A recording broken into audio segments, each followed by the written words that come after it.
जप मन सतनाम जप मन Satnam. Sean muy bienvenidos a otro video del Diván, el canal que une la psicología con la sabiduría oriental. Mi nombre es Sadhanand Singh, Javier Betancourt, psicólogo transpersonal experto en psicología yógica. En el video de hoy vamos a hablar sobre las crisis de pánico. Este es el segundo video sobre el tema y vamos a hablar hoy día sobre los síntomas de las crisis de pánico. Cómo puedes reconocer si es que tú o alguien cercano está teniendo una crisis de pánico o es en realidad otra cosa. Primero que todo te voy a remitir al primer video que hicimos, que lo voy a dejar aquí el link, para que puedas entender los principios básicos de cómo se debe tratar una crisis de pánico. Y también ahí hay una técnica para poder trabajarlas para que se vaya. Hay dos técnicas, de hecho. Eso por un lado. Ahora, hay que entender que en la visión de la psicología yógica no es lo más relevante que hay si es que puede llamarse formalmente crisis de pánico o no. En realidad, lo más importante de todo es la lógica de cómo se produce. ¿Por qué? Porque si es que ya estás dentro de la lógica, quizás es cosa de tiempo, quizás es cosa de que aumente el estrés, de que pase tiempo sin que tú le des una solución a eso para que termine siendo una crisis de pánico igual. Entonces quizás no cumple con todos los criterios diagnósticos que habitualmente se ponen en los manuales de psiquiatría y diagnóstico de trastornos psicológicos, pero aún así, si es que va en ese curso, vale la pena usar las técnicas asociadas para que se vayan las crisis de pánico. Entonces, aún si es que piensas que no está formalmente en lo que se diagnosticaría una crisis de pánico, vale la pena revisar este video que te dejé el link. Bueno, hago así, pero el link ya te lo dejé atrás. Bien, eso es una cosa. Entonces, por lo tanto, voy a partir explicando cuál es la lógica de la crisis de pánico. Y es bien sencilla según la psicología yógica. Lo que sucede es que tenemos un estrés que empieza a crecer hasta que llega el momento en que nos satura y nos desborda. Entonces, lo que está haciendo ese estrés es saturar específicamente nuestro subconsciente. Cuando el subconsciente se sobresatura, llega un punto donde llega ese punto de rebalse y entonces invade la mente consciente y en ese momento entonces se produce una crisis de pánico formal. ¿Vale? Entonces, quizás tú estás pasando por un momento estresante, sea mental o físico o emocionalmente estresante, y estás sintiendo cómo está aumentando la presión, cómo hay muchos más pensamientos que lo habitual, y en momentos de ciertas situaciones estás sintiendo una subida de la angustia, estás sintiendo cómo se acelera el corazón, entonces quizás ya te da para pensar esto de la misma lógica. Entonces ahí las técnicas que enseñé en el primer video de crisis de pánico, que está en la lista de reproducción de crisis de pánico, te puede servir. Bien, de hecho, no solamente en la psicología yógica, sino en la psicología occidental, en la medicina también en general, hay una diferencia en los terapeutas cuando se rigen por los criterios diagnósticos solamente o cuando son capaces de entender la lógica que hay detrás. Y eso hace una gran diferencia cuando un profesional ya está en un nivel de lo que llamamos ojo clínico mucho más desarrollado, o sea, es mucho más preciso y mucho más rápido en saber exactamente qué es lo que está pasando. Cuando no se basa solamente, por supuesto que es importante, pero no se basa solamente en los síntomas, sino en cuál es la lógica de cómo se está produciendo lo que se está produciendo. Y ahí es entonces cuando tenemos profesionales que son capaces de dar claridad en los casos donde el resto de los profesionales no son capaces de resolver los casos. Los que se salen de la lógica solo del síntoma y entienden entonces el curso y el desarrollo y las maneras de cómo se siente una persona cuando está desarrollando cierto trastorno. Entonces son los profesionales que normalmente son los que pueden distinguir después de varios intentos de diagnóstico fallidos qué es lo que en realidad está pasando. Entonces por eso es tan importante diferenciarlo y por eso también sirve mucho para poder reaccionar a tiempo si es que ya se sospecha que las cosas van a ir en cierta dirección. Bien, entonces vamos con los síntomas. Voy a ir uno por uno y voy a ir deteniéndome para explicarte un poquito más de qué es lo que se trata y cómo se da específicamente en las crisis de pánico, si es que viene al caso alguna explicación. Entonces, lo que dice el Manual de Diagnósticos de Trastornos Mentales, DSM-4, que es a través del cual nos regimos internacionalmente para los síntomas. Hay otros, pero es el más usado. Dice que hay que tener al menos 4 de estos síntomas. ¿Okay? Si tenemos 4 síntomas o más, entonces ya estamos hablando de una crisis de pánico. Ahora, hay que hacer la aclaración nuevamente de que no esperes a tener los 4. Entiende la lógica. Si ya estás sintiendo algo de esto y te das cuenta que es porque te estás saturando por alguna presión emocional que estás teniendo, entonces usa las técnicas que ya expliqué en el primer video. Bien. Hay una diferencia entre tener una crisis de pánico y tener un trastorno del pánico. No es lo mismo. Tener una crisis de pánico es algo aislado. Eso es una crisis solamente. Tuviste una crisis y pasó. No sabes si te van a volver a dar o no. Y puede ser que sigan dándote repetidamente, pero no tienes un trastorno del pánico. Tienes crisis de pánico recurrente. Vale la pena ahí, las técnicas que yo enseñé sirven para eso. Se usa exactamente igual. Pero es distinto porque cuando tú tienes crisis de pánico, sencillamente tu vida no es afectada por esa crisis. Aparte, obviamente, de ese momento que tuviste, no sigue afectando otras áreas de tu vida. En cambio, en un trastorno del pánico, empiezas a hacer una de estas dos cosas o las dos. Empiezas a tener miedo fuera de la crisis, porque en la crisis es normal tener miedo a, oye, me voy a morir, aunque no sea cierto. Eso es una crisis de pánico, en el fondo, tener este tipo de miedo. Pero empiezas a tener ese mismo miedo fuera de la crisis. Entonces, después te dura este miedo por lo menos por un mes. Tú sigues teniendo miedo de qué pasa si me vuelvo loco, qué pasa si me da un ataque cardíaco, qué pasa si me muero, etc. Eso es uno. Y el otro que puede haber, recordad, es uno de estos dos o los dos, es que empiezas a evitar situaciones donde tú crees que te podría dar una crisis de pánico. Entonces, si te da, por ejemplo, una crisis de pánico en un ascensor o en lugares muy cerrados, entonces empiezas a evitarlo y tienes que subir 10 pisos y los subes por la escalera o sencillamente no vas a ese tipo de lugares. A mí me ha pasado.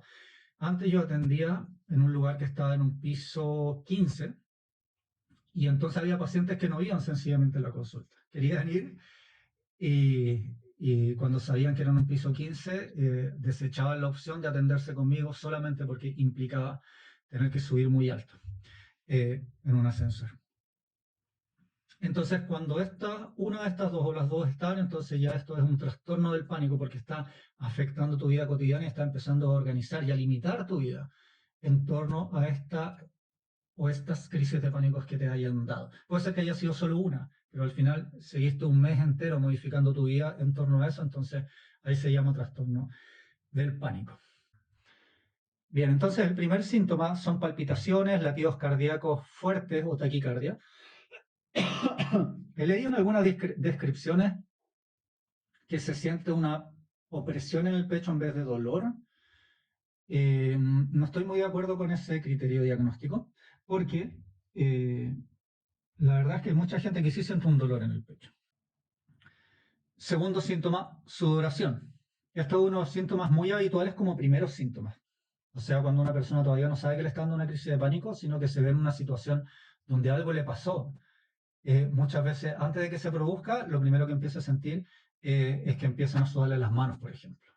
¿Okay? Temblores del cuerpo, tercer síntoma. No hay nada que explicar ahí.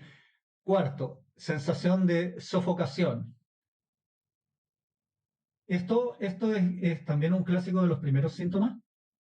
Es habitual que las personas sienten como un calor repentino, que en un segundo su cuerpo se calentó y de ahí viene también la sudoración. Es muy común que mis pacientes me digan que ese calor lo sienten de abajo hacia arriba, tal como los dibujos animados. Como cuando comen chiles o comen ají, en los dibujos animados, como que sienten que de los pies hacia arriba, como que va subiendo el nivel del agua, así, tal cual.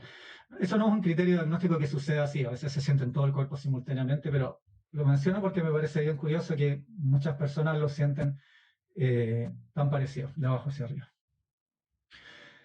Luego, sensación de ahogo o sensación de asfixia. Sientes que te falta el aire en general. Y es una de las razones por las cuales las personas empiezan a respirar más rápido, más fuerte y empiezan a respirar por la boca. No vas a ver una persona que está teniendo una crisis de pánico que respire por la nariz.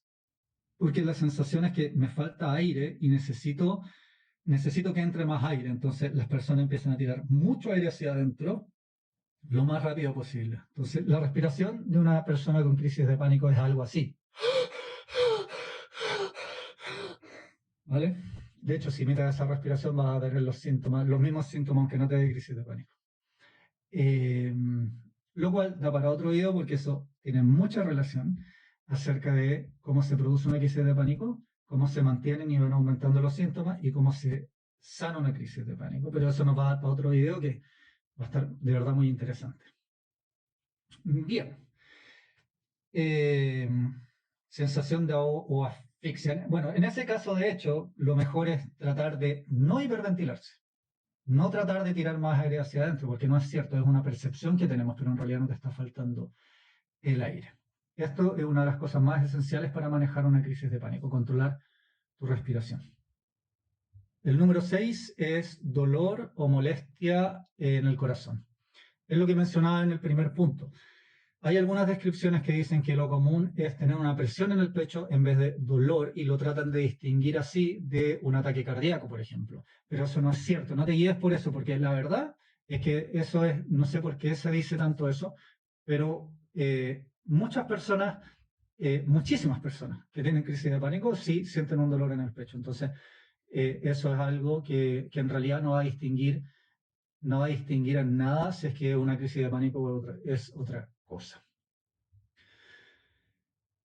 Número 7. Náuseas o molestias abdominales.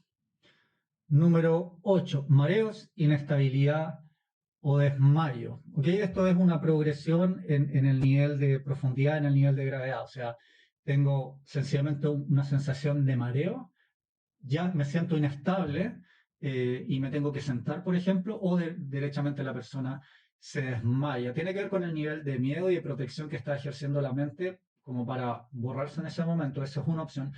Pero principalmente está manejado eso por la hiperventilación. Por eso es que hay que manejar la respiración, como te comentaba recién. Cuando la persona empieza a tener una respiración de pánico, se empieza a hiperventilar. Y en la hiperventilación, uno de los síntomas que aparecen es mareo, inestabilidad o te puede llegar a desmayar. Entonces, esto es importante para poder ayudar a salir a una persona del estado de una crisis de pánico cuando lo está teniendo. Es entender de dónde viene lo que le está sucediendo y saber que no es porque está pasándole algo grave, sino que es por ejemplo, por la respiración. Entonces, no es que me va a dar un ataque cardíaco, no es que me voy a morir y por eso me estoy medio desvaneciendo, es porque mi respiración me está haciendo hiperventilarme y por eso me está dando este mareo. De hecho, uno de los mejores, pero uno de los grandes tips para poder ayudar a una persona con crisis de pánico.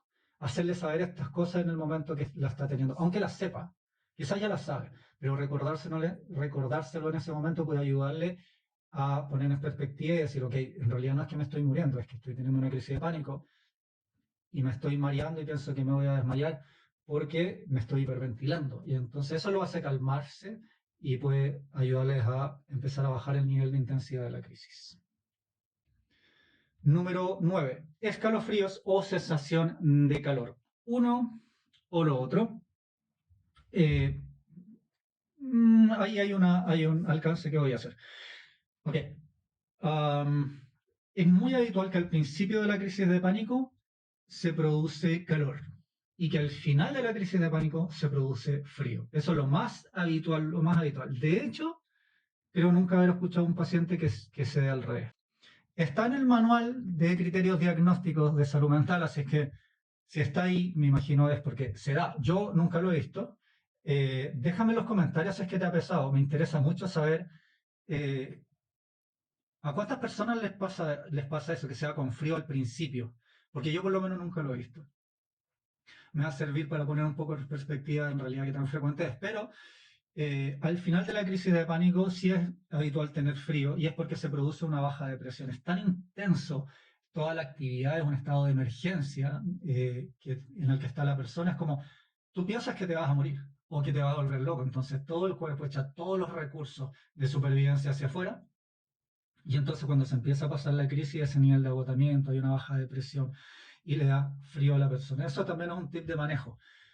Cuando alguien está teniendo una crisis y tú estás asistiendo, vamos a hacer un video entero solo sobre cómo asistir a una persona cuando tiene una crisis de pánico. Y el tip es abrigar a la persona cuando tiene la crisis, sobre todo al final. Y tiene un fin estratégico y un fin práctico. El práctico es, le da frío. Entonces lo estás abrigando, una forma de ayudarle a la persona a estar bien.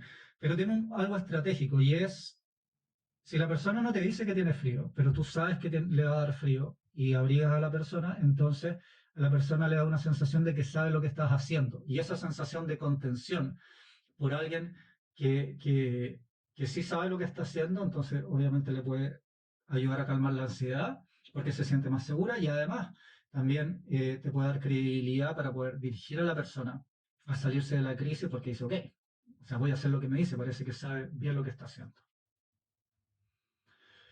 Siguiente, parestesias. ¿Qué son las parestesias? Son sensaciones de entumecimiento o de adormecimiento de partes del cuerpo. Eso también está ligado con la hiperventilación.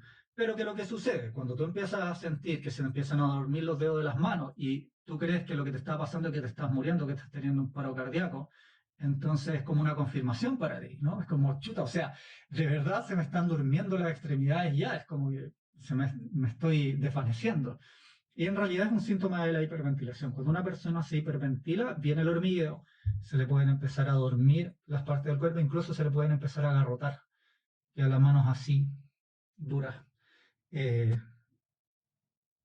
pues lo más típico son los labios, que empiezan a sentir hormigueo.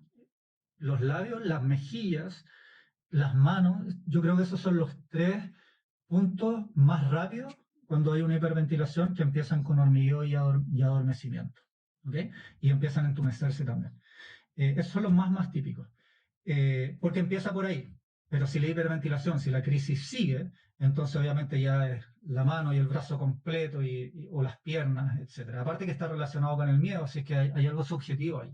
Muchas personas sienten el miedo mucho más en las piernas, por ejemplo. Entonces empiezan a sentir que se le ponen débiles las piernas, etc. Con manejo de respiración, saliendo de la hiperventilación, ese síntoma baja muy fácil.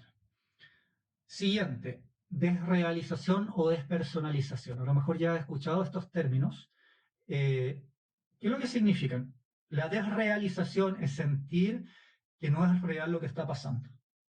Como que no te lo puedes creer, como no puede ser que me está pasando a mí, esto es un sueño.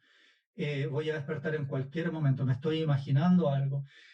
No sé, de alguna manera la mente trata de despegarse tanto de lo que está sucediendo y sientes que esto no está pasando. Es una forma de la mente de protegerse a sí misma, de protegerte a ti. Entonces, si es que es tan fuerte lo que está pasando, es tan angustiante, ¿cómo manejo la angustia? Entonces, tomando distancia a esta situación, sintiendo que no es verdad lo que me está pasando. En situaciones de emergencia es típico que esto ocurra y en ciertos trastornos psicológicos también. Es como, por ejemplo, si es que tú vas a chocar en un accidente automovilístico. Si te ha pasado eso, puede ser que has tenido la sensación de no puede ser esto que está pasando. Y es como que te desligas de la situación. Es una forma de tu mente de protegerte. En este caso, lo mismo. Despersonalización va en el mismo sentido, es la mente tratando de protegerte, pero es como si es que no estuvieras viviendo tú en primera persona lo que estás viviendo. Entonces, lo que pasa ahí es como que estás desapegado de ti mismo, eh, como si no estuvieras dentro de tu cuerpo viviéndolo. En inglés se dice, ¿no? Como to be beside me. Cuando uno tiene tanto miedo, es como estar al lado mío. Y muchas veces es real. Mucha gente dice, era como que lo estaba mirando desde arriba. Eh, Entonces, no era yo, era como que estaba viendo una película. Esa es una descripción muy clásica. De repente empecé a ver una película desde fuera. Eso es que te desrealizaste. Tú sientes que no eres tú para no sentir que a ti es lo que te está pasando eso tan fuerte. Entonces, como que de alguna manera te siento un poquito anestesiado de lo que está pasando, porque no lo estás viviendo tan dentro de tu cuerpo. Siguiente, miedo a perder el control o miedo a enloquecer. Bueno, ya hablamos de esto y está ligado a la que viene también. El número 13 es miedo a morir. Eh, es importante para el manejo de la crisis de pánico poder distinguir. ¿Qué es lo que te permite distinguirlo? Te lo permite distinguir, eh, por ejemplo, la respiración. Cuando tú manejas la respiración empiezan a bajar los síntomas. Esto es una cosa. También te ayuda a poder distinguirlo. Por ejemplo, en las crisis, en un ataque cardíaco, por ejemplo, que es un miedo habitual de una persona que tiene crisis de pánico, se ponen los labios y se ponen las uñas moradas. Y es porque efectivamente la sangre no está circulando bien y entonces está empezando a ponerte cianótico. Eso no sucede en una crisis de pánico. A diferencia de lo del dolor en el pecho, que sí se puede sentir en una crisis de pánico, ese síntoma de tener morado, eso en una crisis de pánico no tiene nada que ver. Entonces eso sí es un síntoma que puede tener que ver con otra cosa. Distinguir todo ese tipo de detalles puede ayudarte a diferenciar qué es lo que está ocurriendo para no sentir que en realidad lo que está pasando es que te vas a volver loco o que te vas a morir. Y por supuesto tener algún sentido de control. Entonces, en un video vamos a ir muy en detalle en esto que te voy a decir, pero quiero que lo puedas entender súper bien. Todos los síntomas que hay aquí tienen una relación con la hiperventilación. Cuando una persona se hiperventila, se le acelera el corazón, tiene sudoración, le dan temblores, tiene sensación de sofocación, se ahoga, le pueden dar molestias abdominales, puede tener náuseas, puede desmayarse, puede tener escalofríos, se le pueden empezar a hormiguear y a dormir partes del cuerpo. Todo eso es parte de la hiperventilación. Entonces hay un círculo vicioso allí donde tiene miedo y se empieza a hiperventilar, y la hiperventilación genera síntomas que hacen que aumente el miedo, y que aumenten los síntomas. Como aumentan los síntomas, es una confirmación de que en realidad está pasando lo que se está imaginando que está pasando, o sea, volverse loco o que se puede morir. Y entonces hay más miedo y entonces se hiperventila más, y como se hiperventila más síntomas, más miedo, más hiperventilación, más síntomas, más miedo, más hiperventilación. Y el círculo va creciendo, creciendo, creciendo. Entonces el control de la respiración y de la hiperventilación es esencial. En el primer video que ya te comenté, que ya te dejé en el link,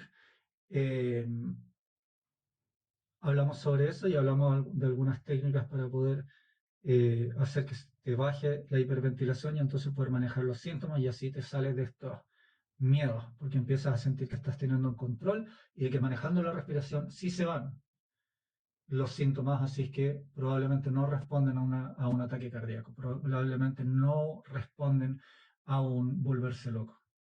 Están respondiendo a la respiración y al miedo que estás teniendo en realidad. Una de cada 3 personas, estos son los números, una de cada 3 personas va a tener al menos una crisis de pánico en su vida. Una de cada 3, es muchísimo, es muchísimo. Eso es el 33,3333% de la población. Entonces, comparte esta información. Si es que conoces a alguien, sobre todo, que pueda tener crisis de pánico, compárteselo.